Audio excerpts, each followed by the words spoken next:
nagpapasalamat po tayo sa Panginoon doon sa mga bagay na binahagi sa atin ng Pastor Billy to remind us. Isa lang question ko, ano kung na-feel nyo after nyo marinig yung sinabi ni Pastor BJ? Pertaining specifically nung pinakita niya yung prospects dito sa lugar natin. Did you feel something po ba? Kasi kung nakita niyo lang siya as big task, iba po yung sinasabi ng Bible. Those people are opportunity, hindi lang para magbahagi. Kasi marami sa kanila, hindi natin makakasama sa langit. So we are burdened dapat dun sa pinakita ni Pastor BJ. So, isa po yun. And before I start, gusto ko po, isang activity lang. Gusto ko tingnan niyo yung kamay niyo. Kasi may part na i-share ko is prepared hands. So look at your palms. Yeah, tingnan niyo yung kamay niyo. Anong nakikita niyo? Kayo. Dumi ng kuko. Pawis. May tinapay. Bitawan niyo yung tinapay. And they. So tingnan niyo po muna yung kamay niyo. And look at it not physically. Tingnan niyo lang siya and isipin niyo, ano ba yung hinahawakan ng kamay niyo ngayon as of this moment for both spiritually and emotionally. So, konting reflection. If you look at your hands right now, anong hawak mo? Ano yung mga bagay na pinanghawakan mo spiritually and emotionally? Saan busy yung mga kamay mo itong mga oras na ito? Kahapon, last week, last Sunday, last Saturday. And what have you been using your hands for? Saan ginagamit yung kamay mo? So, natin ginagawa ko. And as you reflect, so, pag tinignan natin yung kamay natin, and it becomes, if it becomes a reflection of our hearts, ano yung makikita mo dyan? Papakita ba yan sa'yo? Lord, parang mag-busy ko ngayong linggo. Busy ka ba talaga? Lord, parang pagod yung kamay ko this week. Ano ang ginawa ko? Lord, parang ginamit ko yung hands ko to serve. Lord, medyo ayaw kumilos ng kamay ko. O Lord, yung kamay ko nagpapakita ko ng pananampalataya sa'yo. If your hands become a reflection of your heart today, ano yung makikita dyan? Ano yung pinapakita yun sa'yo? And ngayon, as we talk, kasi kanina, discuss ni Pastor BJ, yung mga bagay, yung plentiful harvest, ang daming pwedeng abutin. Ngayon, pag-uusapan natin yung aabot. Look at your hands. Ready? Prepared ba yan? Para abutin yung mga pinakita sa atin kanina. There are seniors, youth, kids, professionals, tambay, iba-iba. Pag tinignan natin yung kamay, iba-iba din yung sukat ng kamay natin. Iba-iba din yung kapasidad ng kamay natin. Hindi natin maabot lahat yun. Pero ang tanong, prepared ba yung hands mo today? So tatlong bagay na pag-uusapan natin. Tatlong uri ng hands. They are praying hands, working hands, and then willing hands. So manalangin muna tayo. Panginoon, maraming salamat po sa umaga na nandito sa atin. Thank you for the opportunity to share your word and as you talk to us, Panginoon, tawag niyo po sa mga ko. Help us to understand, Panginoon, yung alagahan para maging handa kami, Panginoon, lalo yung mga kamay namin na binigyan po. Panginoon naman po, yung maririnig namin, kaya po, Panginoon, kayo sa puso, maintindihan namin ito. Ito lamang may taas, Panginoon. In Jesus' name we pray. Amen. So we'll focus sa verse 38. Matthew chapter 9 verse 38 ako na kung magbabasa. Sabi ito, ask the Lord of the harvest, therefore to send out workers into His harvest field. So again, ano yung tatlong hands na pag-usapan natin? Praying hands, working hands, and willing hands. So tatlong bagay. Una, sabi dito, sa mundong ginagalawan natin, lagi or kahit saan ka punta, may mga taong nangangailangan. Lumabas ka lang dito, bumaba ka lang dyan, may taong nangangailangan. And opportunities to serve is abundant. Ibig sabihin, napakaraming paraan para makapaglingkod ka sa ibang tao. And in the face of these needs, Jesus gives us a simple but powerful command dun sa verse. Sabi niya, to pray for workers in the harvest field. Bakit mahalaga yung prayer?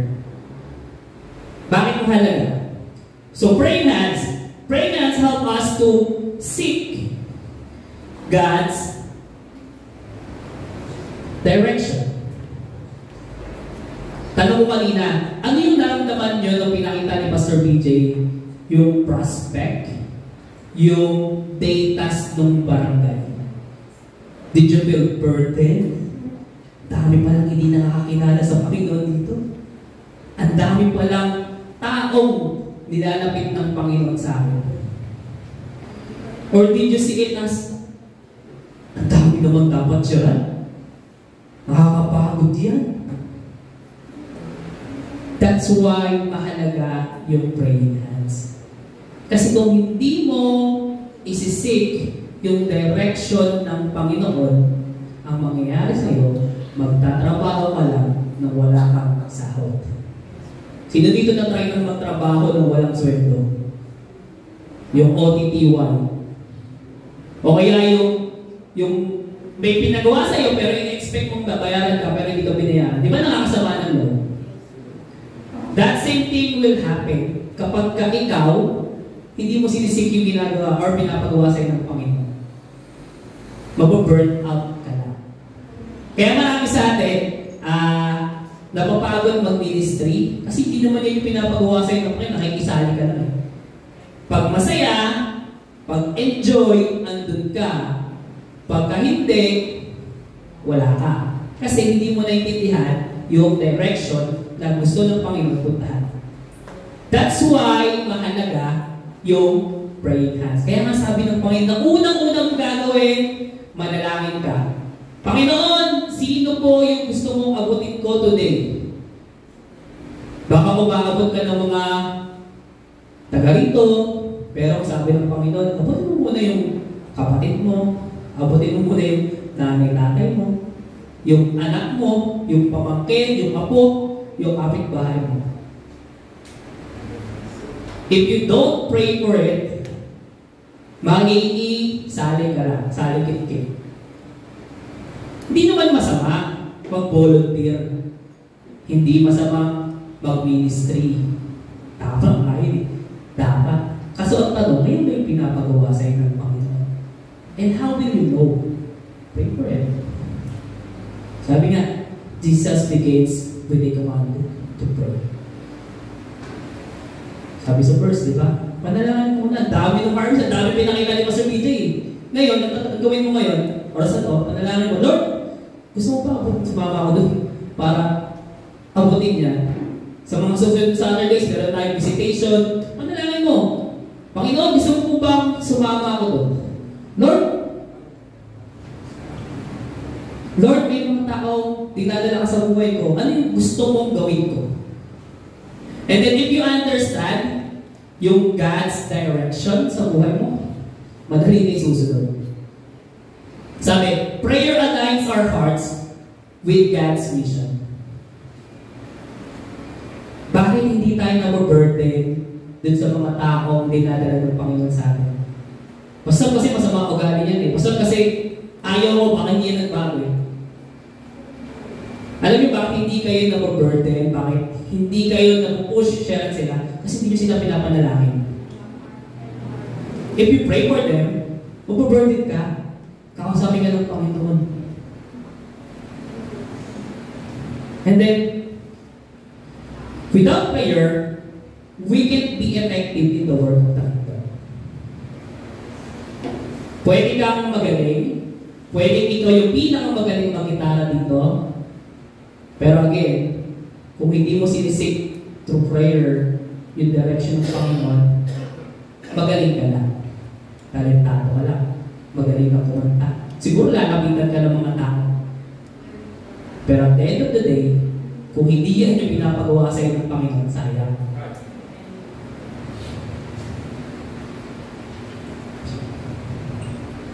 So, prayer reminds us that the work is not ours alone. God is the one who sends, empowers, equips.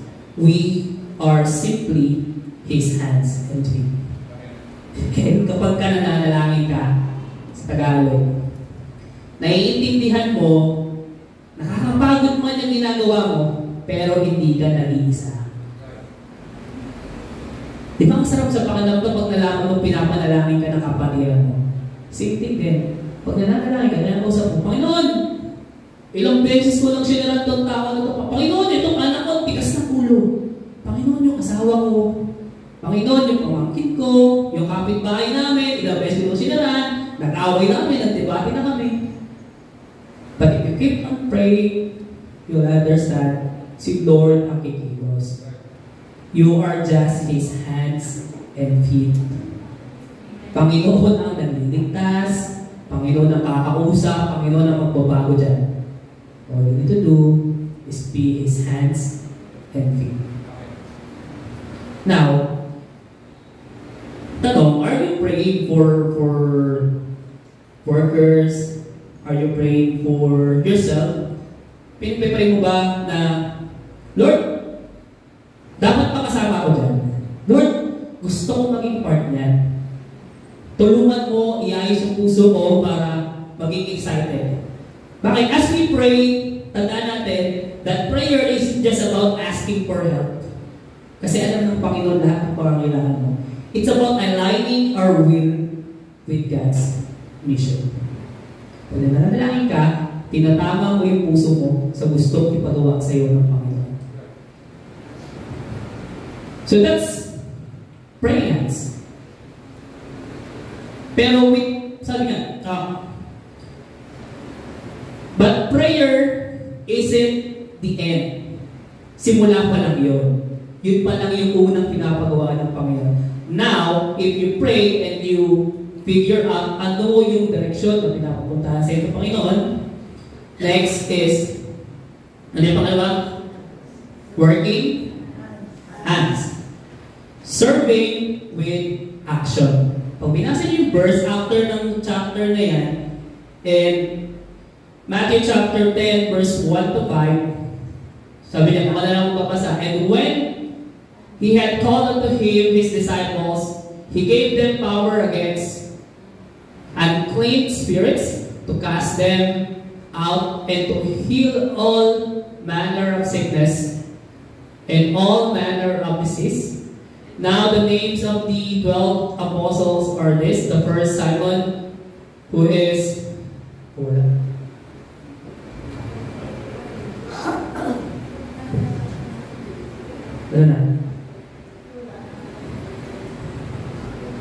so Simon, who is called Peter, and Andrew, his brother, James the son of Zebedee, and John, his brother, Philip and Bartholomew, Thomas and Matthew, the publican, James the son of Alphaeus, and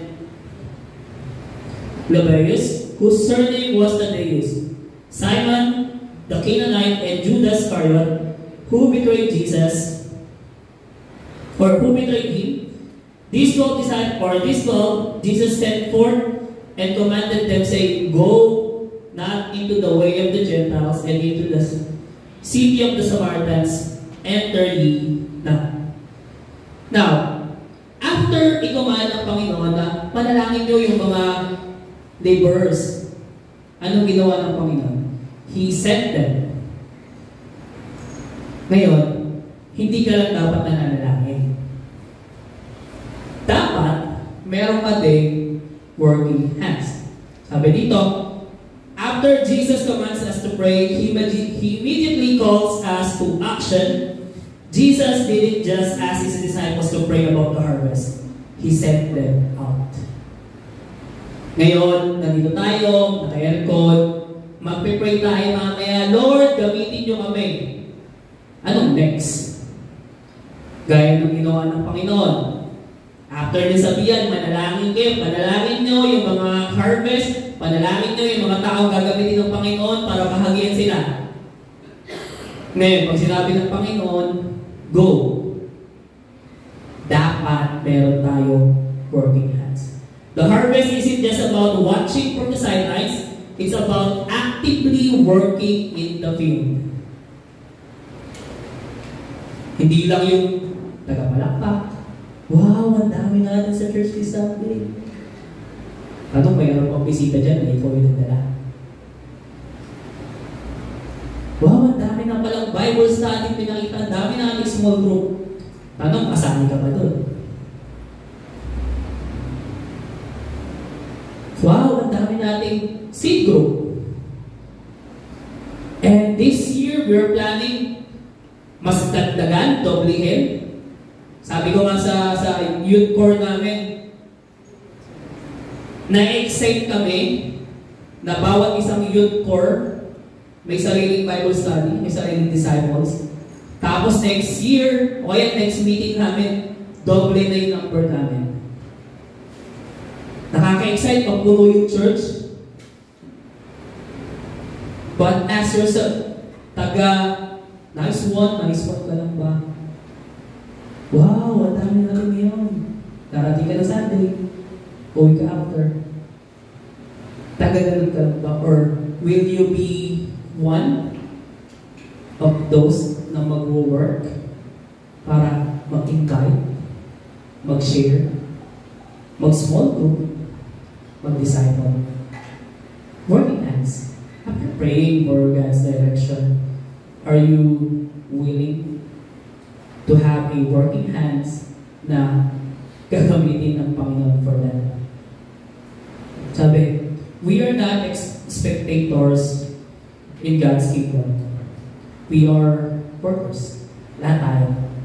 Hindi si Dave, hindi si Joseph kasi sa church nakatira, hindi si Pastor BJ, hindi ako, hindi si kasi pastor, hindi si ng Diyos, hindi si Karen, dahil asawa ng pastor, hindi yung core team ng church.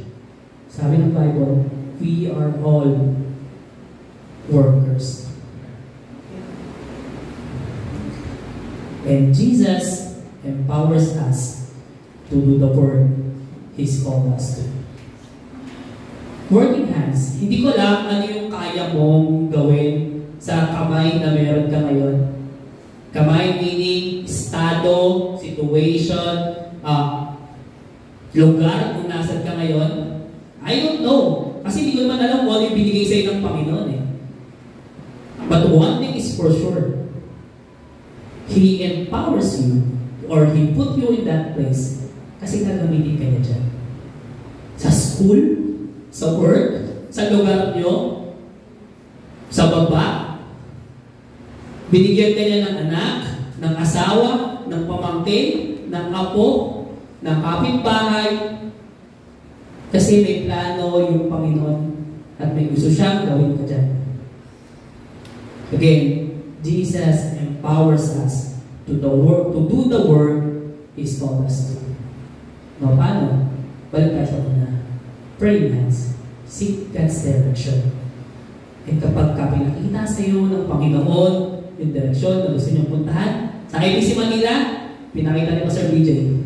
What's our goal? What's our strategies? Ngayon, sabi lahat yun. Pero hindi mo pa yung pangusap ng Panginoon sa iyo.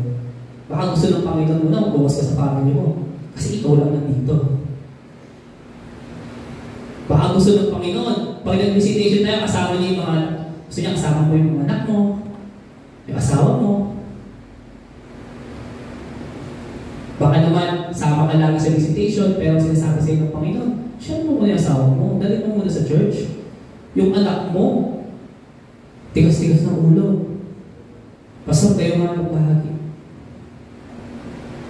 Now, sabi dito, whereas God called you to work, in your school, sa workplace mo, sa community mo, sabi nga, we cannot just pray for the harvest to be reaped. We must also get involved, using the gifts, talents, and authority God has given us to serve. Again, iba-iba tayo ng kapasidad. Hindi lahat kaya tumayo, magsalita. Hindi lahat alam yung lahat ng sinasabi ng Bible. Hindi lahat kaya magbigay. Hindi lahat kaya tumulong. Tanong, ano ba kaya mo? Yun yung pag-amin mo. Huwag mong tingnan yung kaya gawin ng iba kasi baka hindi naman yan ibigay sa iyo ng Panginoon.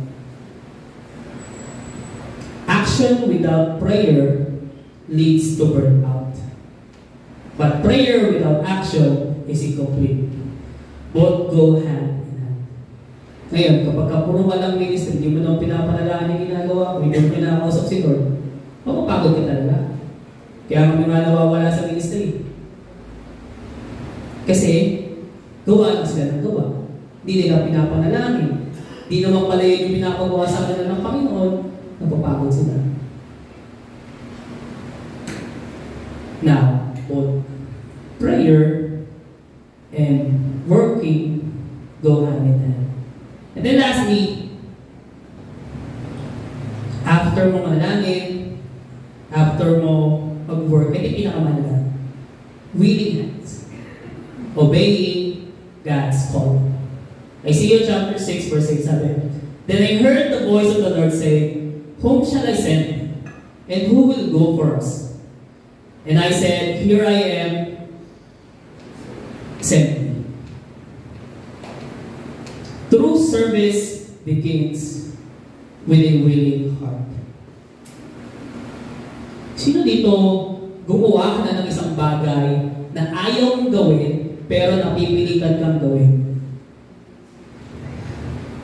Meron ba nila? Kahapon, galing kami ni Ate Karen ng Mega Mall. So, bumili kami. Tapos merong item sa baba. Kasi sa mga hindi ko nakakala, third floor po yung bahay namin. So, pumunta po kami Mega Mall. Punta kami Mega Mall, tapos nakauwi kami mga hapon na. And then, may box sa baba na malaki. Sabi ko, mamaya ako na iakyat yan. Wala pa akong tulog, inaantok na ako. Sabi ni Karen, yakit mo yan, kasi may pumunta, sige ba, pasubin ng daga. Siyempre po, lalaki. Hindi, mamaya na. Pagod ako eh. Inaantok na ako eh. Pwede naman mamaya eh, nandiyan na naman sa baba. Sabi yung third floor po yung bahay namin. And ang liit po nung daanan. Tapos ang laki ng box. So ibig sabihin, i-effort na ko talaga na inakyat siya. Maya-maya, kasi maabot na. Sa mga young people po, pag nakita niyo yung mukha niya, mukha naman siya mabait, di ba? Pero yung, pag nakita mo yung mukha niya na medyo nailis na, ayaw ko talagang iyakyat. Kasi pagod na ako, galing sa work nung umaga, sa diretso, ayaw ko talaga siya iyakyat. Pero dahil asawa ko siya, sabi niya, iyakyat ko daw, tapos nakasimangot na siya, inakyat ko. Ayun naman. Pero masama yung loob ko. Masama talaga yung loob ko. Kasi ayaw ko yung ginawa ko eh. And many of us, ganun din. Darating yung point, may bagay sa'yo na ipapagawa yung mga kasama mo na ayaw mo. And pag hindi ka willing, ang bigat-bigat gawin. Simple lang naman eh. Pero nakakapagod. Tapos pag natapos mo na ang gawin, imbis na masaya ka, masama yung loob mo. Masama yung loob mo doon sa nagpagawa, masama yung loob mo sa sarili mo, kasi para ka pinawawa. Sabi ko nga sa kanya, nakalipid na ako. Ganun yung pakiramdam mo kapag ka hindi ka willing. Masaya ba? Or nagawa mo ba yung dapat mong gawin? Oo. Kasi una, may point naman siya. May butas yung box. Baka pasukin ang daga. Pag inakyat ko, magkakadaga sa bahay. May point din naman ako. Pagod ako. Ang dami ginawa. Ang hirap ng gagawin. Pero isa lang yung usap doon. Magbabago yung response ko kapag willing akong ginawa yan. Kapag umpisa pa lang sinabi ko, sige lang, masadya akong iakit ito. Kahit ang bigat-bigat nito. Kahit ang laki-laki ng box, ang sigit ng daanan, masaya akong gagawin ito. Gusto ko itong ginagawa ko. Mag-iiba yung ano. Pag-get ko doon, sasabihin ko lang, buksan natin yung box. Gawin natin yan. Kasi upukan ko yun eh. Yung computer chair, kaya mabigat ko talaga yan. So, hindi masama yung loob ko. After nun, masama talaga yung loob ko. Natulog siya. Sa kabila ko natulog. Sa sopa ko natulog. Ganun masama yung loob ko. So, pero, dahil nga hindi ako willing, it affects yung magiging response ko. And kung may ibang taong nandun, tapos nakita yun, imbis na ma-bless sila, imbis na mapalapit sila sa Panginoon, baka matisod pa sila sa akin. Simpleng bagay, nag-aaway. Simpleng bagay. Now, true service begins with a willing heart. Kapag willing yung puso mo gawin, yung pinapagawa sa iyo ng Panginoon, napakasaya ng ministry. Every time na may papasok dyan, lumulundag yung puso mo. Every time na nakakapagbahagi ka, nakakapanalangin ka ng ibang tao, ang saya-saya mo. Every time na may maririnig ka, may nagpapahala ng Panginoon na kapatiran, masaya ka. Kasi nga mo willing heart. Kaya ang tanong, are you ready to obey God's call? Si Isaiah, sabi ng Panginoon sa kanya, who will go? Saan ang response na Isaiah? Lord, here I am. Send me. Willing hands are hands that say yes to God, or yes to God's call, even when it's uncomfortable or challenging. We don't always know what the work will entail, but willingness is what God desires the most. Hindi yung magaling ka, hindi yung mayaman ka, hindi yung matalino ka, willing ka ba magpagamit sa Panginoon? Babalik tayo sa mga senior ni Pastor BJ. Ang dami. Almost 2,000 na taong nilapit ng Panginoon sa atin. Willing ka ba magpagamit sa Panginoon? Maging daan para marinig nila yung salita ng Panginoon na narinig mo. At one point in your life, meron din tao na nagsabi, Lord, here I am. Kaya ngayon, nandito tayo. Now, before I end, kailan nalagay mo yung picture? Pinahabol ang picture kay Kuya Doy. Para sa mga nung pandemic na uso yung mga plantita, di ba? So, this is a picture na gloves. It's a garden gloves. Yung para sa mga nag-garden, sobrang useful yan. Bakit? Kasi puprotektahan niya yung kamay mo, hindi ka matutumihan. Ibig sabihin, it was created with a purpose. Pagka maganda-ganda yung binili mo, matibay yan. Pero at the end of the day, kapag walang gumamit yan, mananatili lang siya gloves. Same thing sa atin.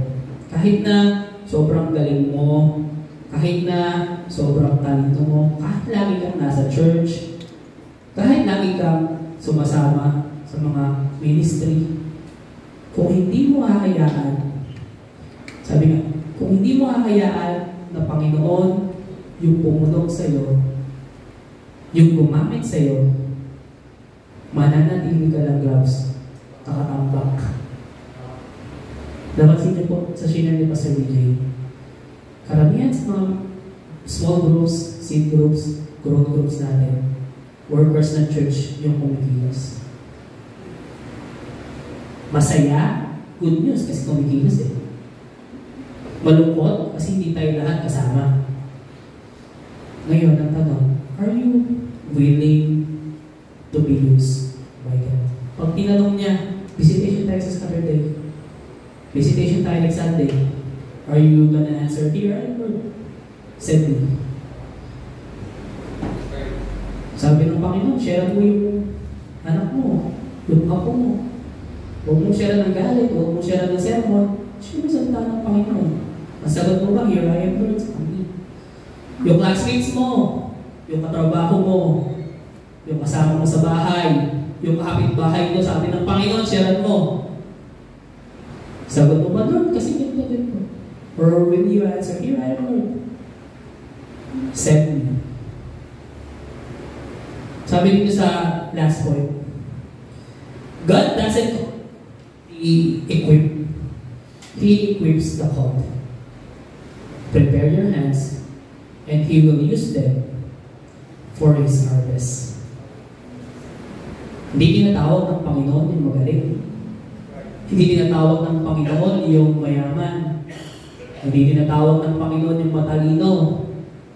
Ang ginagawa ng Panginoon, hinahanda niya yung mga tinawag niya. Sumagot sa tawag. Ngayon, prepare your hands, and He will use them for His harvest. God is calling us to be prepared hands for the harvest, but preparation isn't just about being ready in our own time. It's about aligning our hearts with God's vision through prayer, taking action with the gifts He's given us, and having willing hearts that says, "Here I am, send me." Ngayon ang tanong, ikaw ba yung magiging gloves na gustong gawin ng Panginoon? Will you be that hand? Will you offer your praying hands, your working hands, your willing hands sa Panginoon? Ngayon, tanong kanina, ano yung nakikita mo? Kung yung kamay mo, yung palms mo is a reflection of your heart, what do you see there? What does it show? So in coming weeks, saan ang tanong? Dami natin gagawin, ang dami natin plano. Pero ang tanong ng Panginoon, who will go? Who will go? Will your answer be, "Here I am, Lord, send me"? Manalangin po tayo. Panginoon, maraming salamat po sa salita mo. Thank you, Panginoon, sa pag-remind sa amin. Muli, Panginoon, iyan niyo po kami, Panginoon. Tanggalin niyo po lahat ng distractions. Tanggalin niyo po yung anumang iniisip namin, kabisihan namin, Panginoon, kapaguran, mga bagay, Panginoon, na tumatakip sa aming mata, para makita, Panginoon, yung gusto mong ipagawa sa amin. Help us, Panginoon, na mas maging malapit sa iyo. Panginoon, help us, Panginoon, para gawin yung mga bagay na gusto mong gawin namin, Panginoon. Help us have that prayerful hands, Panginoon, na pinapanalangin yung bawat tao, bawat kaluluwang dinadala mo sa buhay namin. Help us have that working hands, Panginoon. Yung kamay, Panginoon, na prepared maglingkod sa iyo. And last, Panginoon, help us have that willing hand. Panginoon, na kapag ka may papagawa ka, ang tanging sagot ng namin, Panginoon, "Here I am, send me." Tama po yung puso namin. Ikaw po yung patuloy tumulong sa buong araw. Ikaw po